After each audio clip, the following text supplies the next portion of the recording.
Привет всем! А мы опять пришли вот с козочками.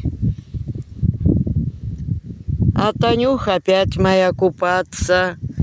Вон.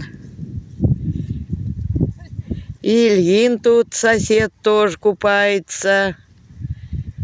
Он каждый день купается. Ну и Танюх тоже вот. Я нет, не рискую. Я только начала выздоравливать. Простуда. Вот так вот у нас какие хорошие тут места. Козочки гуляют. А я сижу вот на бережку. Завидую, как они купаются. Всем пока. Вот сегодня 23 сентября.